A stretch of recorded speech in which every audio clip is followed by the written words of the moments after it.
Oi, gente, tudo bem? Aqui é Cris Moreira, do canal Bom Papel. E eu tô passando aqui para finalizar aquele assunto da semana passada, né? Nós começamos a falar sobre contratos e os efeitos jurídicos da pandemia, sobre alguns exemplos que eu trouxe, como contratos escolares, aluguel, né, alocação. E eu vou hoje complementar aquele raciocínio da semana passada, trazendo assim alguns princípios que nós devemos, né, compartilhar, para que vocês entendam assim como realmente a gente vai conseguir resolver esse contrato usando desses princípios e usando também daquele artigo que eu comentei com vocês, que é o artigo 317 do Código Civil. Eu esqueci de falar que era do Código Civil. E é até importante falar também sobre o Código Civil. A gente ouve falar na Constituição Federal, que é aquela, né, lei maior, que é a lei que está no, digamos assim, no ápice, né, da pirâmide de Kelsen, que é um termo jurídico, né, de um autor que criou essa noção, né, de que as leis elas têm uma gradação de importância no cenário jurídico, sendo a Constituição Federal a lei mais importante, porque ela trata do Estado como um todo, ele trata, né, do Estado, federação, municípios e, enfim, a própria União, os interesses dos entes federativos, os interesses, né, também nossos como cidadãos, né, direitos, garantias fundamentais, enfim, é a carta que vai realmente trazer todos os direitos. Mas existem também outras leis, por exemplo, o Código Civil, que contém o artigo 317, que já vou fazer menção, ele é o estatuto particular das relações privadas, se eu pudesse assim resumir. Ou seja, é aquele código que vai tratar da nossa vida como particulares, como cidadãos individualmente considerados, as nossas relações privadas. Assim nós podemos melhor denominar. Por exemplo, se eu quero casar, tá lá no Código Civil a maneira como eu caso, como eu descaso. Tá lá, se eu herdo um bem, tá lá o direito sucessório. Se eu, digamos assim, tenho algo a resolver no plano contratual, tá lá também disciplinado como fazê-lo. Né? A direito obrigacional, compra e venda de imóveis e outros direitos reais. Enfim, o Código Civil ele traz, né, todo um arcabouço, um manancial de conceitos que tratam dos nossos interesses, né, particulares, privados.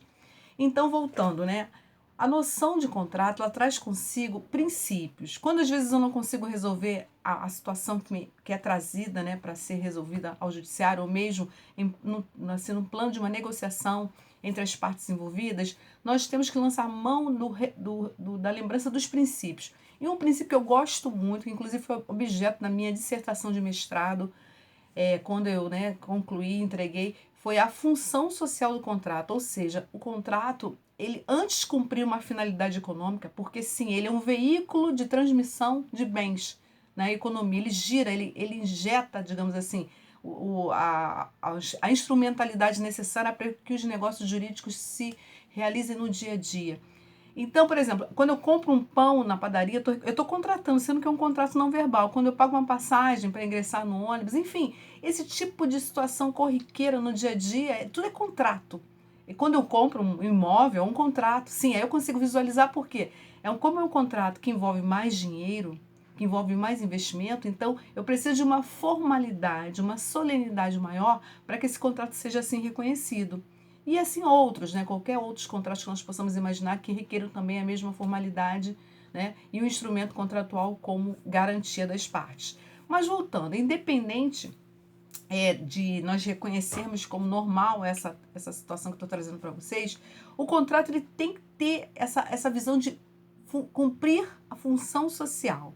Ou seja, hoje, nesse tempo, falando de pandemia, falando dos efeitos, né, que estão repercutindo sobre todas as partes envolvidas, é claro que o artigo 317 do Código Civil ele vai vir exatamente de encontro, né, à concretização dessa função social, ou seja, o contrato ele tem que ser capaz não só de cumprir um rigor jurídico, mas também de trazer um equilíbrio econômico entre as partes, ou seja, quando entre as partes uma delas sai em maior vantagem em relação à outra, esse desequilíbrio, além de atingir a base econômica do contrato, né, que está escrita através de uma cláusula específica, está também trazendo um desequilíbrio à base social, que é até muito mais importante e relevante.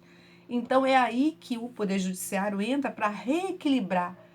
E notem que há também um outro artigo no Código Civil digamos assim, que faz com que os contratos possam ser conservados na medida do possível, ou seja, há interesse do legislador, né, que em primeiro momento, é aquele que foi escolhido por nós para criar normas em nosso próprio interesse, e o legislador que fez o Código Civil pensou assim, que quem contrata tem o interesse de dar cumprimento ao contrato até o final da avença, ou seja, do tempo, do termo, né, realizado entre as partes para tanto. Por exemplo, se eu contrato uma locação de 30 meses, em tese eu quero ficar os 30 meses. Mas se acontece algo no meio, né, nesse meio tempo, que me faz distratar, então a questão é pesquisar a causa, o que está gerando o distrato. Se é algo que o devedor, né, o contratante, ele não tem culpa, como é o caso presente, aí eu volto de novo ao evento da pandemia, é o caso de se aplicar sim os princípios da função social do contrato e um outro princípio que eu vou trazer agora, que é o da boa-fé objetiva. Ou seja, eu amo essa matéria, eu amo o direito e eu gosto muito de conversar, compartilhar sobre isso com vocês, porque é da vida, o direito ele trata da vida, por isso que ele é tão apaixonante para aqueles que realmente aprendem, né, a visualizá-lo com toda a beleza que ele contém em si.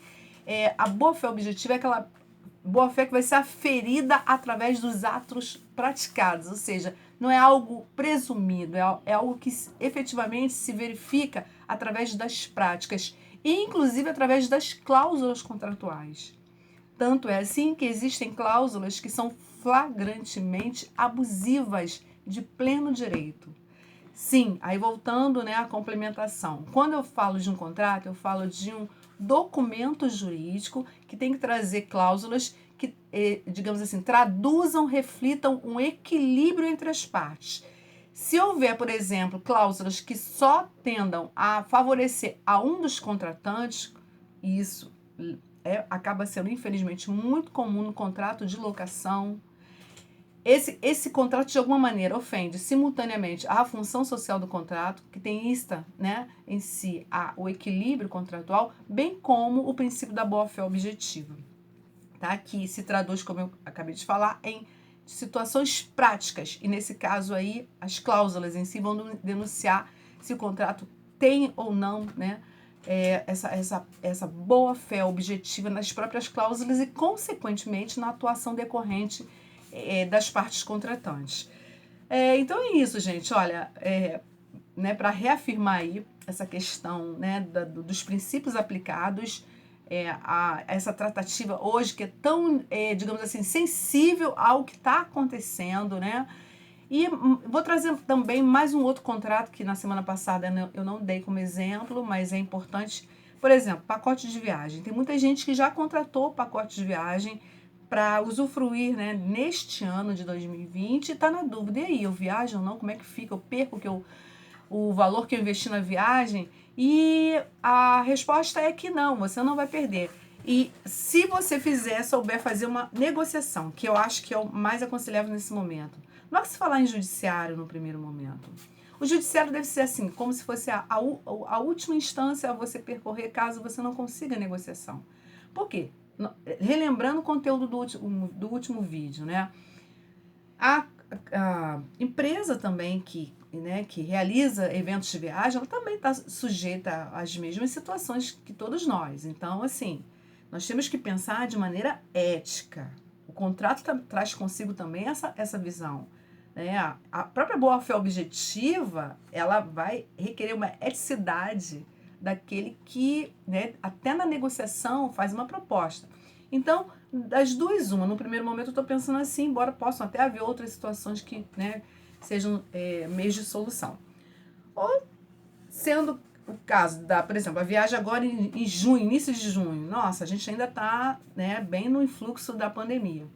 Mas se for, por exemplo, uma viagem para agosto, ainda dá para tentar ver se você tem parcialmente os valores devolvidos, ou mesmo esperar. Pode ser que em agosto nós possamos contar, né, aí, dentro de uma visão otimista, com a realização do evento.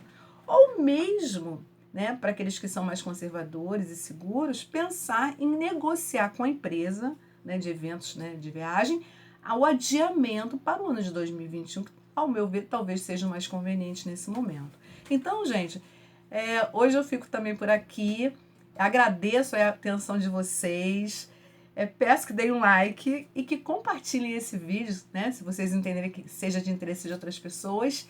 E no próximo vídeo, eu vou começar a falar de um outro tema. Eu vou falar do Estatuto da Criança e do Adolescente, é um assunto que eu amo demais, porque envolve criança, né? É tudo de bom. E eu acho que vai ser muito bom também. Já estou estudando para isso, gosto muito disso, adoro criança. E peço também que vocês se inscrevam caso ainda não estejam inscritos, tá? Excelente dia, excelente tempo, e não obstante as circunstâncias, porque a verdadeira riqueza, né, que nós precisamos ter, o grande céu, né, que nós temos, ele primeiramente está em nós, a nossa paz, a maneira como nós vemos a vida e o bem que nós desejamos, né, para tudo que somos, fazemos e né, nos interrelacionemos na maneira de nos interrelacionarmos com as pessoas, tá certo? Fiquem na paz e até o próximo.